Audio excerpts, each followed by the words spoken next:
Hey guys, it's Andrew, and today I have something a little bit different to share with you. I recently spoke at a real estate conference where I had the opportunity to share a story about my mother who got me into real estate. My key objective here is to really illustrate the importance of family and how they are there for you, and a lot of the lessons we learn at home can be taken into our lives in business. Bring him on up, Andrew. Thank you very much for the introduction.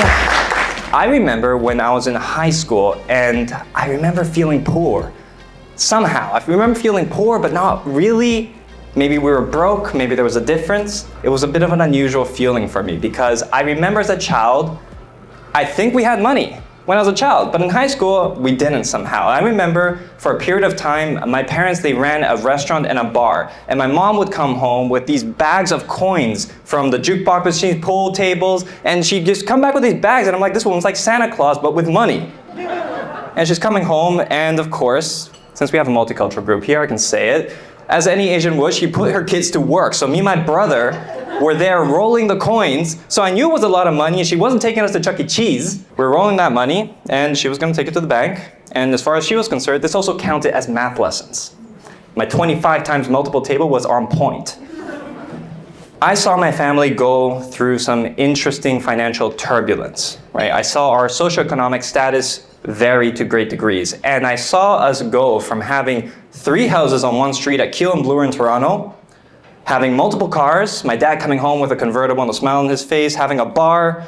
We would travel often, and I went to multiple classes, and this was all as a child. I was like 4 or 5 years old, and I have these memories, to an early recession in the 90s. And during this recession, my mom described it as a series of unfortunate events that led to certain financial difficulties that forced us to have to leave Canada and move to Greece, where my father's from, because our family was there and they could support us. So there must have been some serious stuff happening, and everybody has a different version of that story. But we went from city people, where we regarded ourselves as city people, to now living in a village on an island on the west coast of Greece, where we had to learn to farm, feed chickens, till the soil. I had to harvest olives. I had to harvest grapes. You know, I take my fiance to Greece, and she looks at the olive fields. She's like, "That looks beautiful. All I see is hard work." When I reflect on it, I'm like, okay, this was very enlightening, very enriching. I feel like I learned quite a bit through this experience.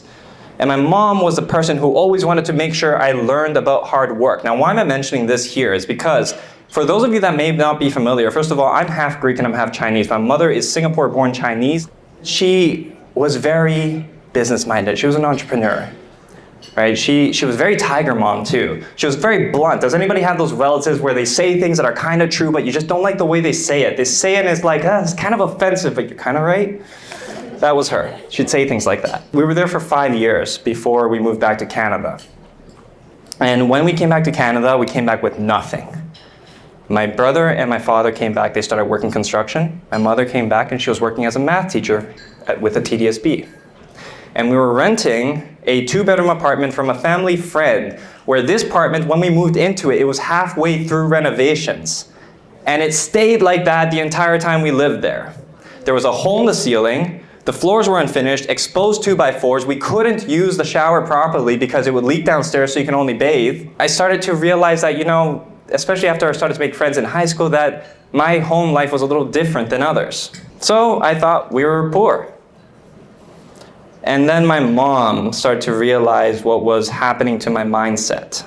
And she always used to teach me things, but when she taught me lessons, as a kid, I didn't realize what those lessons meant until I grew older, and I started to contextualize it. Has any of you ever watched any cartoons as an adult and you're just like, oh, there's a deeper lesson here? That is what it's like when you reflect upon the lessons your parents might teach you sometimes. I was very financially concerned. I worked construction with my dad every summer because I was eager to make money. I was concerned about making money. I was concerned about spending money. I was really therefore sort of good at saving money. I wasn't like very financially intelligent, I would say, but I was financially aware. So what happens? I saved $18,000, and I made the mistake of telling this to my mom, that I saved this kind of money. Now at the time, my mother had just started going to all these rich dad, poor dad seminars, and she comes up with this statement. Robert Kiyosaki says, rich people buy assets, while poor people While poor people buy liabilities. Okay, yeah. She needed to say this a little bit more straightforward for somebody who is young and impressionable to understand. So she says to me, what is it that you're going to do with this money? And I was saving up my money because I wanted to buy that Hyundai Tiburon because I'm like, this is how I'm going to impress my friends. I thought it would attract girls. And I think maturing is actually learning that when you buy cool cars, it attracts a lot more guys than it attracts girls. And I realized that later in my years. And this was what I was looking to buy. And I remember when I showed her what I was going to buy, she smacked me over the head and she says, don't be stupid. And then she quoted Robert Kiyosaki's thing there, but she says, you're not poor. I'm like, aren't we? Look at where we live. Like, look at the circumstances and tell me we're not poor. She says, no. The difference between the poor and the wealthy is that the poor will purchase things that show they have money first and then try to figure out assets to pay for those things later. The wealthy, when they have money, the first thing they do is to try to figure out to invest it so they can buy the other things after. So give me all your money before you do something stupid. So I gave her all my money, and guess what she helped me do? So this was right out of high school. I'm 18 years old. I bought that house right over there. It was a hacked 3-unit house that I bought for $90,000 in Hamilton. Still have it. Still hacked. But the thing about this is that, you know that adage, don't wait to get into real estate, get into real estate and wait? The thing that my mom did for me with this lesson was she propelled me into something that, honest to God, it made my life easier. So much easier. So much so, and she was so gung-ho about this events, like the Robert Kiyosaki stuff, like the Rich Dad Poor Dad ones, you know, when they say, hey, who's going to take initiative? Who's going to run to the front of the stage and grab this free book? I want to see as if anybody knew to do that. People caught on, but she was going to those events, and I thought she was going to go there and get scammed. But within 1 year, she went on her own, and kind of like the story of doing things without your husband's permission, she went and bought 3 houses on her own. And she demonstrated by example that it is not a matter of resources, it's a matter of resourcefulness. And she partnered with people, she networked in groups like this, and she propelled herself to some next level that inspired me and my brother to follow in her steed. So that's why this is important to me, because this was my inspiration. My mom used to say this thing that says, adversity is a privilege, where if you can face adversity in a controlled environment, it can do nothing for you but make you stronger. Let's say, of course, anything that crushes you. There's a difference between scrapes and bruises and that which may break your bones, right? There's a difference. Scrapes and bruises are okay. Now, I'm going to deviate from this a little bit, but I'm going to mention a couple of things. That's me at 18. That's sort of me today. The reason why I show this is because if that kid could do these things, a lot of people can do a lot of these things today. Definitely, there's a lot more people who inspire confidence than that guy on the left. This is what I was doing since 2005. By the way, I know Lena said that I'm young. I don't know how young people think I am, but I've been investing since 2005. I would basically follow a very simple strategy, and I would leverage what my family had to offer. My family was in construction, my mom was into real estate, so I combined both of what they had to teach me, and I did the following. I would buy property, I would flip 3 properties, and then I would have enough equity to buy one. Because, you know, if you buy one property, you're just going to be stuck with minuscule rents. You're not necessarily going to have enough cash flow that's worth speaking of. But flipping houses, at least at the time, because there's a market for everything, at least at the time was making good money. And today, it just needs to be adjusted to the current economic state we're facing.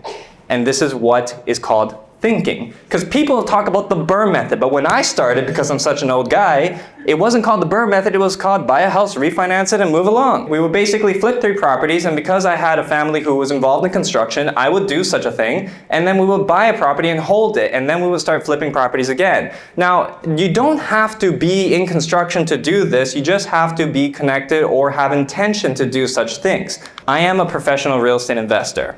I flip properties between 1 to 4 units. I buy and hold through the BRRRR method anything that is 5 units and up.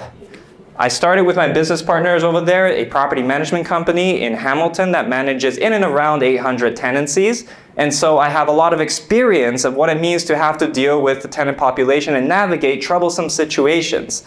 And it makes for great social media content. And I also started this brand called Property Hustlers, which we just today hit 5,000 subscribers on YouTube, so I'm very happy about that. And we basically use this platform to disseminate information, the fundamentals of real estate, and what it means to be an investor, to be a landlord, to deal with the stuff that's on the ground, the non-sexy things about real estate that nobody wants to talk about, like evictions, like having to do the forms, like what do you do when your tenants don't pay your money, or how do you do renovations, and what do you do if your contractor runs away with your deposit? These are all the questions that people face on the daily. The questions are being asked, but people don't talk about it when everybody's stuck at the high level. So we talk about this. So if anybody's interested, please check it out. We try to put out information that is going to be Canadian and relevant to Canadians, okay? I attribute 99% of my real estate investing success to the lessons that my mother taught me. Because these lessons, I may have metabolized it a certain way, but they stand true no matter what it is that you're trying to accomplish in real estate, okay? Here's some 3 principles. You want to lean into your own resources. We are only one contact away from solving a problem. And you want to focus on solutions. So here's the things. My mom said things she said these things, but she didn't say them this way. She said them in a way that's not so nice. She would say, focus on solutions. So whenever I would say, I don't know how, or I tried, she says, don't say you try, say you'll do. If I ask you a question, don't say you don't know, say you will find out.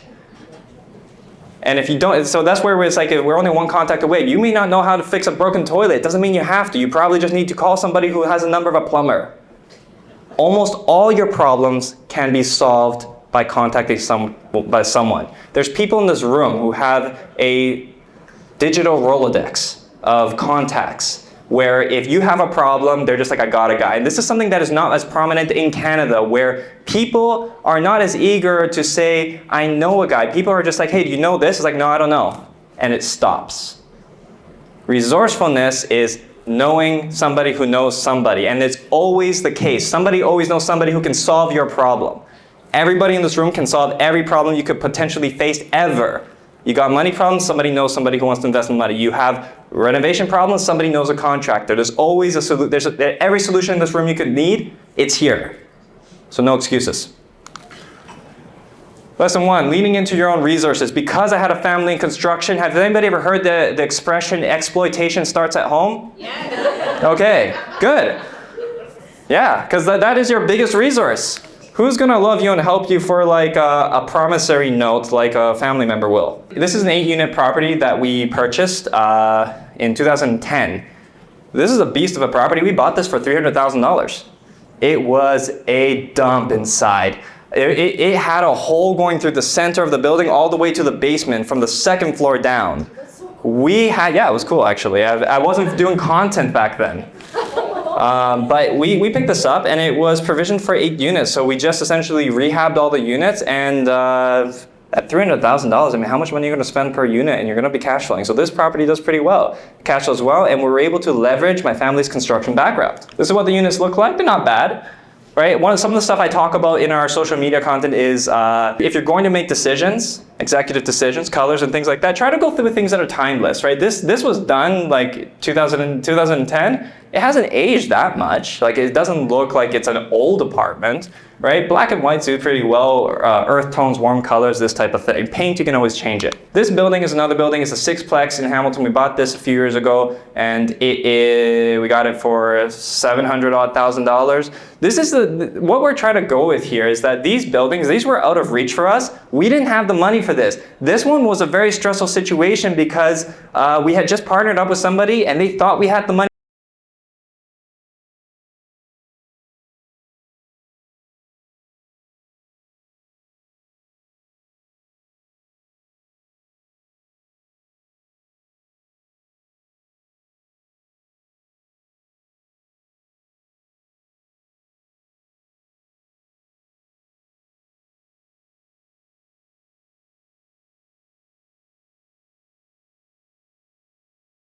Under your ass is going to get you motivated and moving. So sometimes people say, do I need to put myself in a difficult situation? You have to weigh it out. If you've got family, you've got kids, honestly, you really need to weigh these things a little bit differently. But honestly, it is motivating. It is motivating when you have to make things work. So this is what the apartments look like. We renovated all of them. Lesson 3, focus on solutions. Sometimes people always focus on the problems and they talk about all the things that may go wrong with something. It is easy to focus on problems, on things that may go wrong. People think they're being helpful by focusing on the problem, saying, well, I'm just trying to protect you. Your families will do that, parents do that, cousins, siblings, uncles, whoever. Anybody who loves you will tell you all the things that can go wrong, because they're more concerned with your safety than they are concerned with your success. But it is worse to leave your dreams on the line than to play it safe, because you're going to regret it. So try not to do that. We follow a principle that goes around going against the grain. When COVID happened, there was a lot of fear and there was a lot of uncertainty in the market. Lockdowns, businesses are struggling. Commercial real estate will be getting hit the most because all the businesses went out of business, right? We picked up this building. By the way, I showed you the extreme example. Like, there's the first building, $300,000. There was the other building, $600,000. This building here has 5 residential units and 1 large commercial. Some of you may know it. It's in Hamilton on Wentworth. It used to be called the Theatre Aquarius. Last list price, $1.49. We got this building for $1.15, and it's got 12 parking spots, and that is a steal. Today I got appraised for something in around $2 million. So we have a philosophy around this, which is act differently when you can see that the people are fearful. When the people are fearful, do the opposite. And then also, remember student rentals. A lot of students were leaving their student rentals because universities shut down. I don't know if anybody ever thought that university was going to stay shut down, but students were going to come back. We knew that. And of course, there's going to be student rentals that we can pick up that are having problems. So we see properties are getting listed, but nobody wants to buy because they know that the students aren't going to be there to pay the rents. So guess what opportunity that is? That is a great opportunity to buy student rentals. So go a little against the grain, because whenever the masses are saying this is the problem, that is like listening to Fox News. People have lots of questions. Is it safe? Interest rates are high. Most properties don't cash flow. Should I wait? But prices is down. These are all the typical questions, and we answer these things. And honestly, I want to teach you guys about all these things, but I can't answer all these questions in a short presentation like this. And this is where I want to tell people to get in touch with me. But I am noticing by the type of questions that everybody is asking that I feel like I have some information that might be very actionable for you. Because while the real estate market is tough right now, there's still money to be made in real estate business. And real estate business has to do with things that are affiliated with real estate. I know people who flip houses, and you know who made the most money in the house flip? The bank. The contractor. The contractor makes bank. Because they get paid, they don't bear the risk. They don't care if you did the wrong calculations, all right? Who else makes a lot of money? Realtors make good money when they happen to do a transaction. Wholesalers make a lot of money when they do a lot of transactions. I did nursing at McMaster. I found it was very insightful. Actually, I learned more about business while I was doing nursing in McMaster than I did while I did business in Greece. It was just that there's a lot of human element skills that are taught in nursing that you are able to disseminate into business, like being able to explain things to people, talk to people, just demonstrate empathy, because you don't want to do business with people that you can't feel like you're connecting with. My mom told me that people will do business with people that they like over somebody who is supposedly stellar. We see this all the time. People do business with family members because they like them a little more, assumably, all right? And it's important to be able to connect with people, and it's not all just about the accounting and the business. People, if you're raising capital, people are going to be investing in you over the project. They have to like you. They have to have a feeling for you. And you may be the best person in the world, but if you don't know how to express that, they're not going to invest in you. We went through some ups and downs. We see this all the time. Toronto's had the greatest housing bubble more than anywhere in the world. And then there's 2 types of people. There's this guy on the left and there's that girl on the right. Everybody hates her on the right, because she looks like she's having a good time, and it's like she's on something that I need to be on. People know that there's opportunity today.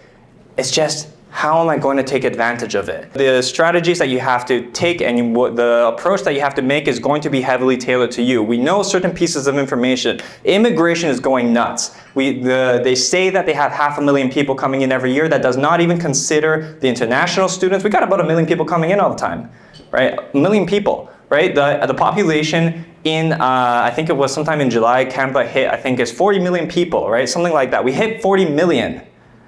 And then 1 month later, it was 40,150,000 people.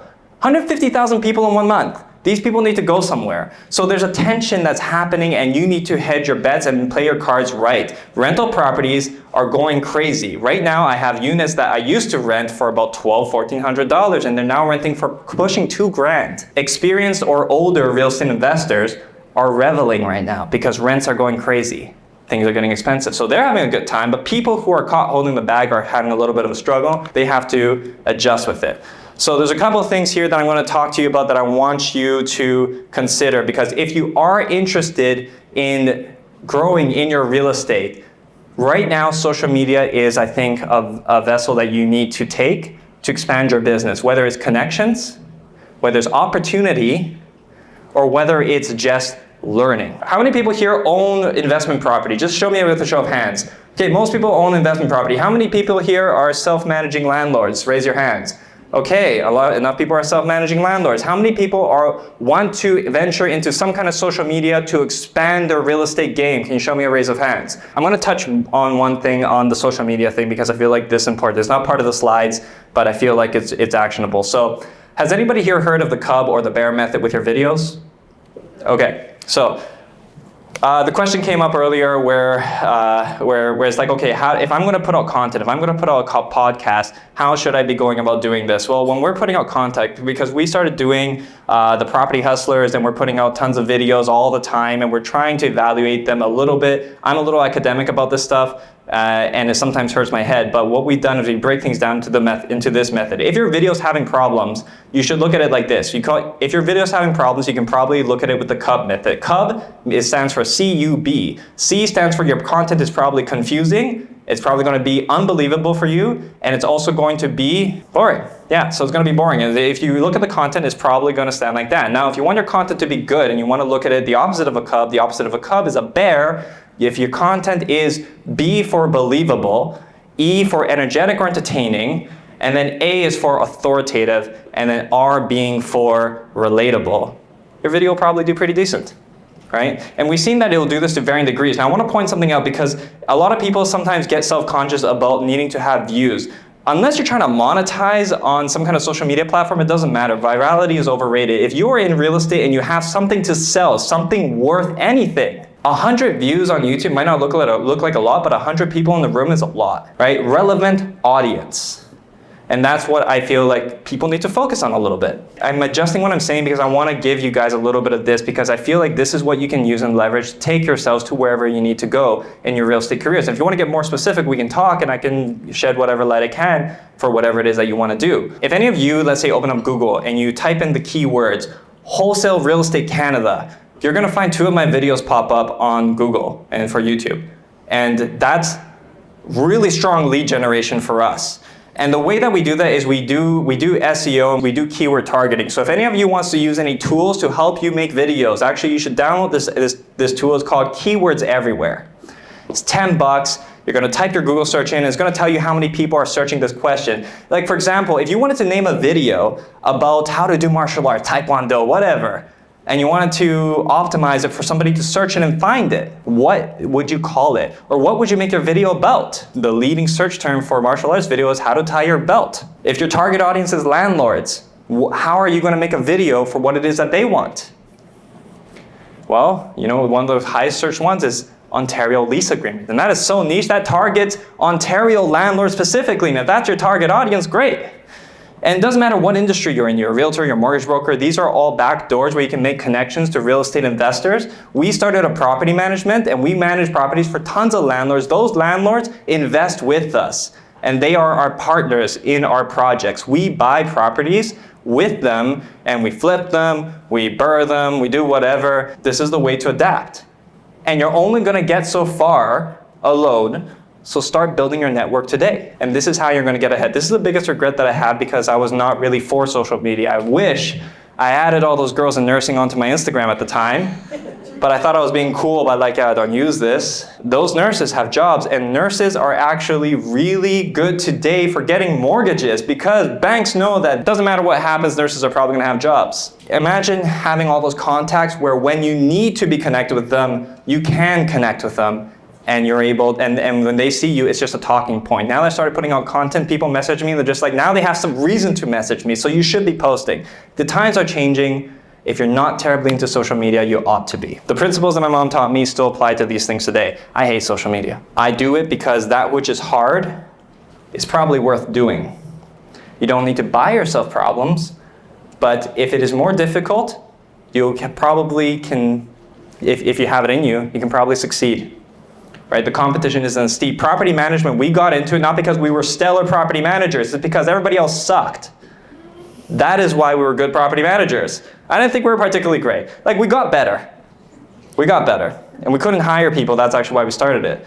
But it turns out there's a lot of opportunity with that. Look at where the hype is and demand is solution for them. You want to find multifamily buildings. So these are some of the things that we're doing right now. Rents are really good, and these are things that you can focus on. Today, personally, I believe that any single family home ought to be a four family home. If you are sitting on any single family properties, if you're sitting on something that you can't sell, you want to go through the wave.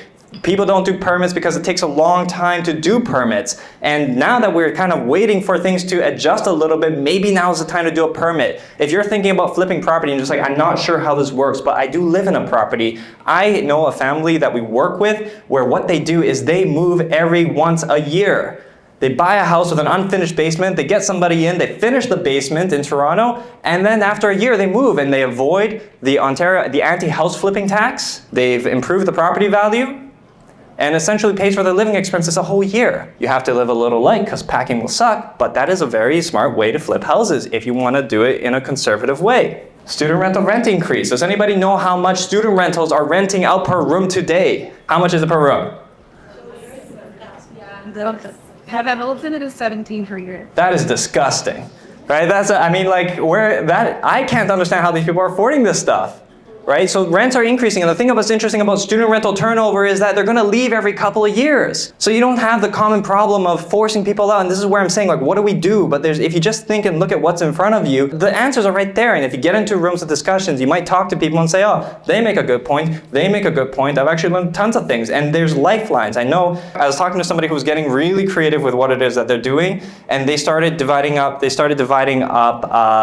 rooms and renting out to other organizations so that they can put 2 cots per bedroom. Now this is like a whole other thing, but there are organizations that need these services, and if you have a property that is not in the greatest area and you want to rent it out to somebody like this, maybe that's a way, but they're renting it out for $600 per cot, $1,200 a room.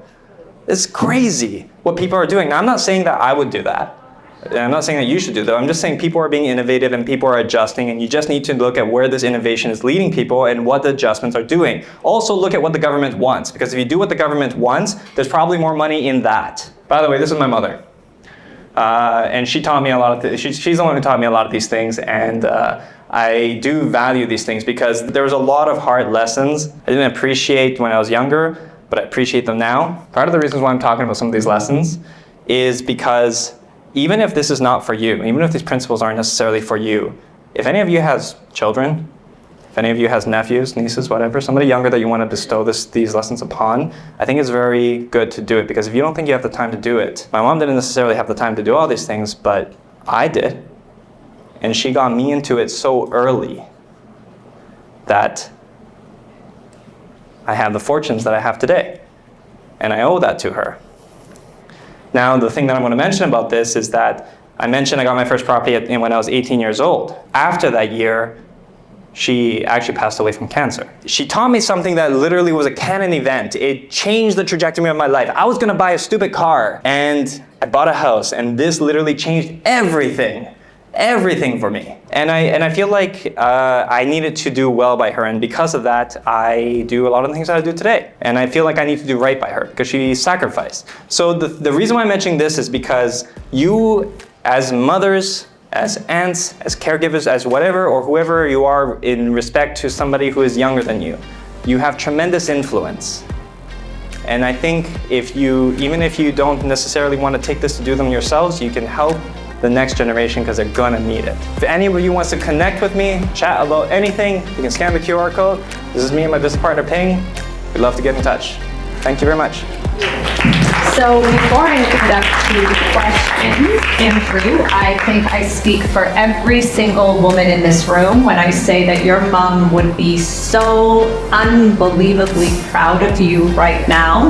Like, she is just dancing watching you right now. And I think that all of us can only aspire to be the woman that she was, to create a human being like yourself who can come out and create the value and impact lives the way that you are. So I think I would like all of us to just recognize that and give him and his mom a serious round of applause. Thank you.